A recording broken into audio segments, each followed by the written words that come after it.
The second half, I'm planning on getting a little more into the weeds. And so, if this is not what you're directly interested in, feel free to drop out. Um, I'm going to try to go through in as much detail as I'm able, um, how we step through each of these different data, the process we do to step through and get all of these different data products. So I wanted to first give an overview of what our data workflow looks like. Should sort of point out that there needs to be a slight difference in how we do our initial workflow versus how we do our actual live data ingestion workflow. So not that different, but it's still, it's worth pointing out. So for our first run through, we have all of our archive data for all roughly 120,000 individual casts that we have. And we take all of the data is in hex format, and we convert all of that data into individual netcdf for every single file, every single cast. So we have, 117,000 netcdf files for all of the casts. We take all of those, we run all the Cortod tests, we save all of the information into those netcdfs, and then we make those available. From that, we make our pressure gridded data at our different resolutions. We then take that and we make our pressure gridded climatologies. We then go back to the pressure gridded data, convert that into depth gridded data, and make our depth gridded climatologies. And then we use these two data products together to make our level 4 anomaly data. And then all of this data is added to our ERDDAP database. However, we then sort of redo the cycle again, because one of the tests that we do for the Cortod testing is to check, is the data within some sort of expected range. We have a gross range test, which makes sure that that variables are even realistic, but we prefer to use a climatological test where variables are within some sort of expected climatological range. And so at that point, when we go and we make the individual casts, we use our pressure gridded climatologies actually get fed into that process as well, so that they can be used to run our climatological range Cortod testing, which just refines the level of QC control that we do on those individual casts. After that, the process is pretty much the same. The L1 product goes to the L2 products. You'll notice that in the actual data ingestion workflow, these products no longer flow to the climatologies. Basically, we've built the climatologies once, and we're going to keep those fixed, barring us deciding we need to rework the climatologies or do some sort of data rework. These are more fixed products now. And so now we're just stepping through each of the data products and then feeding that back over to the ERDDAP database. So that's our data workflow. Revisiting what the typical cast looks like, I'm not going to go through it all again, but the cast starts at this resting depth, goes up. We take our downcast portion for all of the subsequent gridded data products. And at 4 hertz, we're expecting a sample roughly every 6 centimeters. So for all of the sensors, we apply our sensor calibrations. We store the information for the instrument model and serial number for every netcdf. So all of this information is in that netcdf's metadata. And this lets you, if you need to go back to those raw signals and reprocess them, you have all of that information available. As was asked earlier, we do perform a sensor alignment on every cast. So we need to make sure that every sensor measurement corresponds to the right water parcel. An important example of this is salinity spiking. If you haven't properly aligned your conductivity and temperature settings, you can end up with some very small but significant spiking that happens in the salinity signal. And so we align every single cast and we store those alignments also in the metadata for the NetCDS. So again, if this is something that you want to go back and look at to see what we did, that all of that information is in there. The data QA QC that we perform, we have the IU standard quartile tests. For those of you not familiar, you run these different tests. There's standardized methods of how to run these tests, and then you assign a flag value for each test. And so the flag values that are most pertinent to what we're doing is 1 is good, 3 is questionable, 4 is bad, and 9 is untested. So the quartile tests that we perform are the spike tests. Just if the signal jumps significantly, we can flag that. The opposite of that is the flatline test. If the signal isn't changing at all, we can also flag that. And then the gross range and climatology tests are sort of the same thing, just with different ranges applied to it. So the gross range test is, are the values that you're getting for a sensor even realistic? If we're getting 500 degrees centigrade for temperature, probably something is not real. And so that's an easy one to just flag and say that's not real. Climatology works the same way. If it's outside of a certain range, we can flag it, but we determine that range based on our climatology. So we use the climatology and the standard deviations, the climatological means and the standard deviations to set a range for every cast. And then we can flag the data based upon that. If you're interested to know exactly what thresholds we're using, you can check out our ORCA data manual. We also have some additional tests that we've developed in-house just for some behaviors that we've seen that things sort of look right, but we know probably is not real. As was mentioned earlier, if the CTD can get clogged, the CTD port can get clogged, we want to make sure that we're flagging that. We also check to see, sometimes those non-CTD based sensors, they just never seem to get into alignment, and the up and down cast just look way off from each other. So we can flag that as well. We also do a check for density inversions, and then we just overall make sure that the pressure data is good.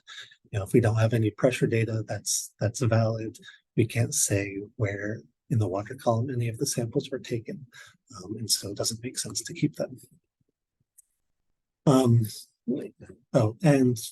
of the extra pieces to note of this is for these developed in-house casts, if we notice that a sufficient portion of any of these casts fails, we just say the whole cast is bad. We just flag the whole thing as bad and just move on from there. So an example of some of these tests are the temperature salinity alignment test. We want to make sure that the temperature and salinity signature on the up and down casts are the same. The sensors will measure a little bit different on the up and down cast, but they should be roughly the same sort of signature that you're seeing. And so here we're showing a temperature, the temperature profile, which has both the up and down casts shown.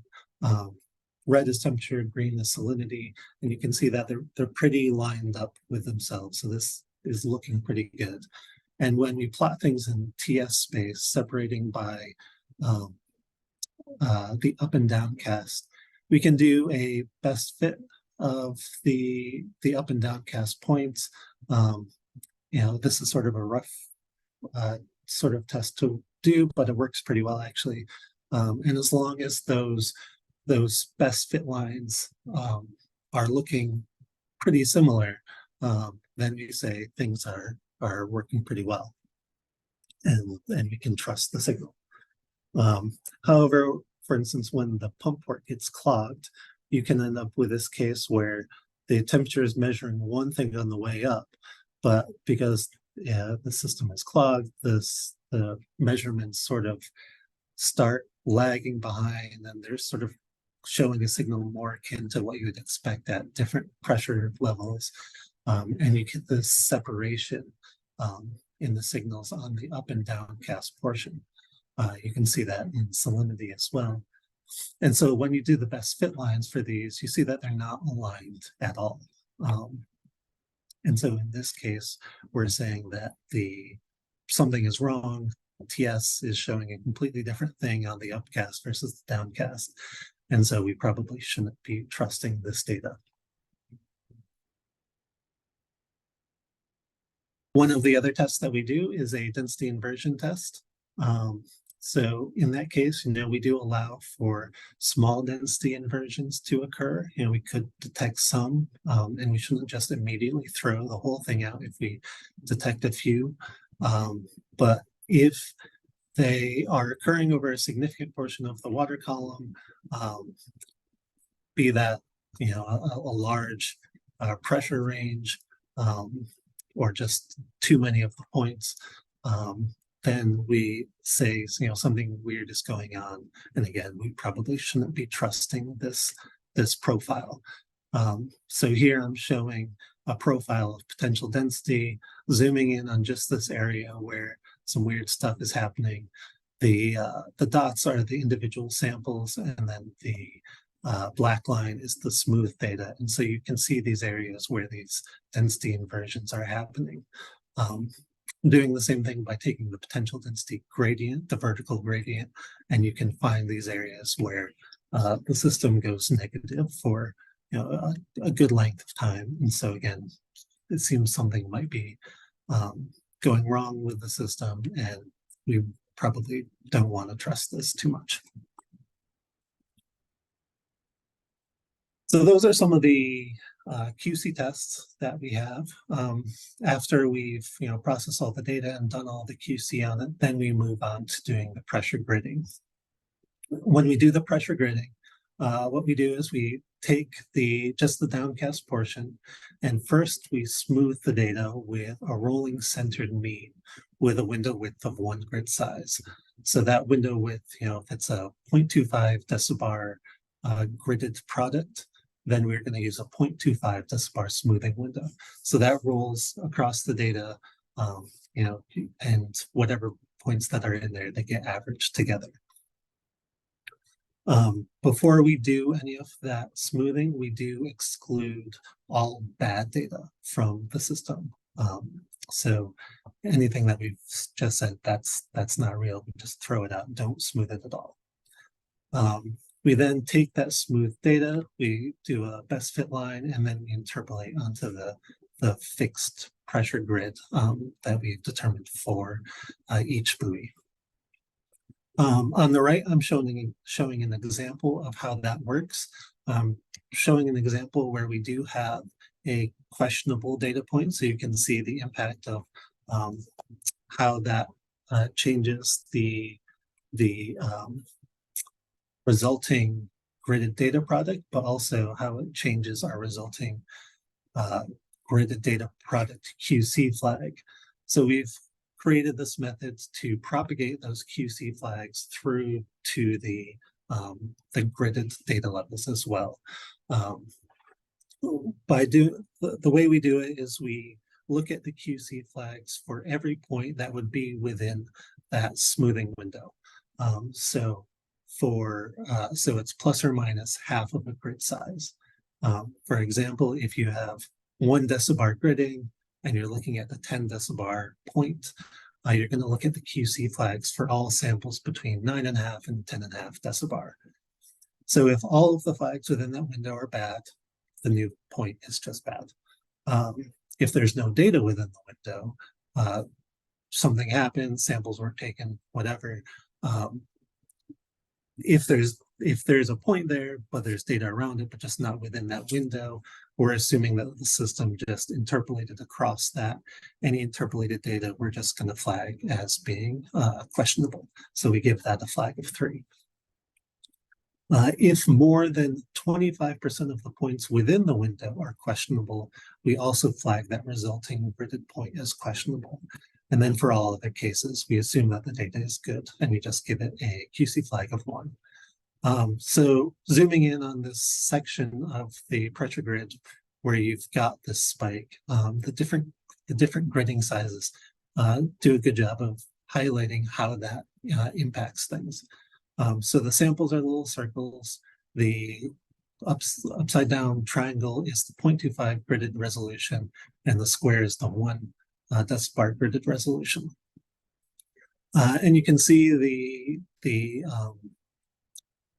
gridded points for the 0.25 resolution are more affected by the spike that jumps up towards it more. But because with smaller resolution, you're including fewer points in it, and so that 1 point actually causes this interpolated value to be considered questionable in this case. However, for the 1 decibar resolution, that individual point doesn't have as big of an impact, so it doesn't affect the interpolated value as much, and we're still qualifying that 1 decibar resolution as good. That's just giving you a heads up that we're about 4 minutes from the top of the hour. That's great. Thank you. I will speed up.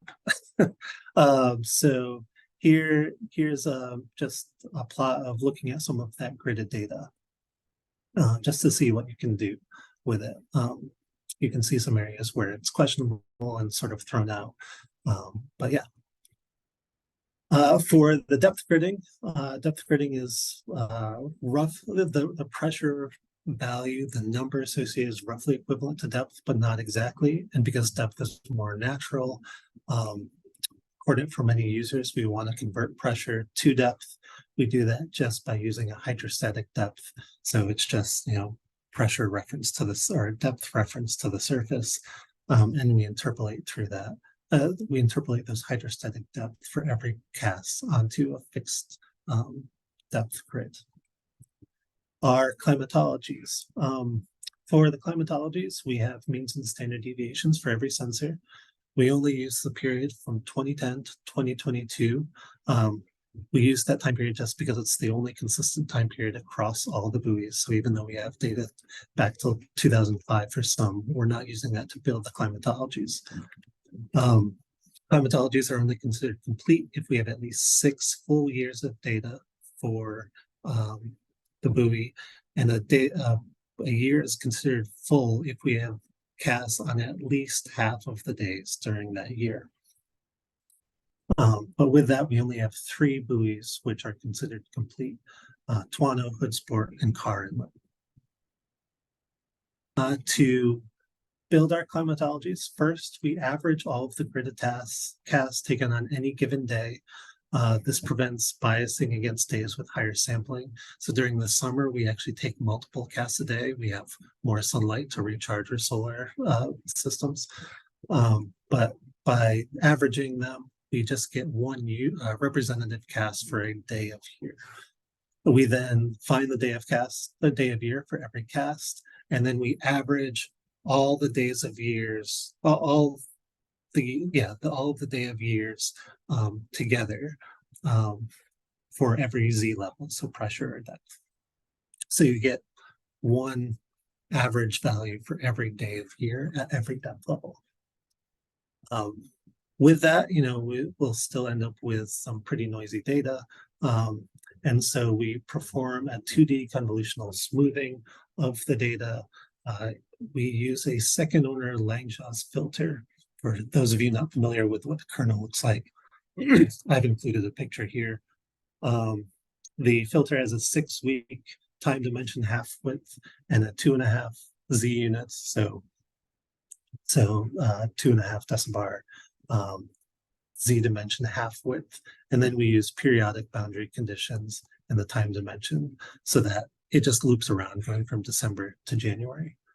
Again, just being able to look at what that climatology gives you, you can see how things fit within those climatological ranges and how the data looks for the different years. And then lastly, anomalies. anomalies are calculated only from depth graded data. To find an anomaly, we just take the day of year of any given cast and subtract off the climatological mean. And again, just wanted to show you what some of that data looks like. You can see, some positive oxygen anomalies in Tuano in the late summer kind of thing. And then data access. So all of the data is posted up to our ERDDAP server. Immediately after the data is processed, it is added to the ERDDAP data directory, and the data directory refreshes itself every 15 seconds for any changed files and every 15 minutes for any added files. The typical time from completing sampling to posting on ERDDAP is less than 6 hours, and that's mostly limited by how often we're able to connect to the buoys. So sort of rushed that end part, but are there any questions? Thanks, Seth. If folks have to drop off, that's fine. We'll stick around to answer questions, and you can put them in the chat if you want, and then check the video recording later. Thank you. Also, all feel free to attending. email me. Yeah, feel free to email Seth. I had one for you, Seth, which was, you talked about using the climatologies as a way to quality control test, which I think is great. But also, there's times when data exceeds climatology mean plus a standard deviation or plus 2 standard deviations, and that's a real event that we care about. So have you had that happen? Obviously you've had that happen. I could see it on the plots, but like, how do we know that that's happening? Or Yeah, what so do you in the know plot, about that kind in the quality control space versus obviously you can plot the data and see that happening? So in the plot, what I'm showing here, I'm only showing 2 standard deviations, and yeah, you can see lots of areas where it's exceeding that. The Cortod testing limits that we actually use, it's a much wider window. So we're pretty generous with what we allow. I'm sorry, I'm not remembering what it is exactly right now, but I want to say we're using at least 6 standard deviations for the questionable data. So it's pretty broad. We would rather, include some questionable data rather than throw out some bad stuff. And one piece that I actually didn't mention is we have included in all of the individual cast, we've included what we're calling just sort of a blank test, where that allows us to manually go in and change the data. So if we go and look at something and say, that's bad, but we haven't flagged it, we can manually flag it. The user could go and look at the test themselves and say, but all the Cortod tests and all these other tests say it was fine, but we just have our manual flag that says we've cited for ourselves for some reason that we want to throw that out.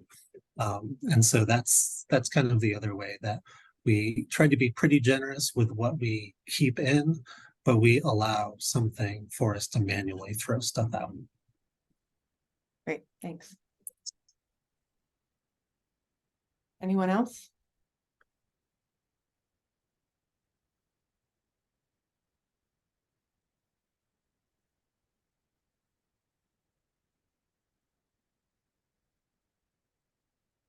Okay, no other questions. Thank you again, Seth. This was awesome, and we will send slides and post the recording on our NanoNews YouTube and send out those links as well. Thank you, Roxanne.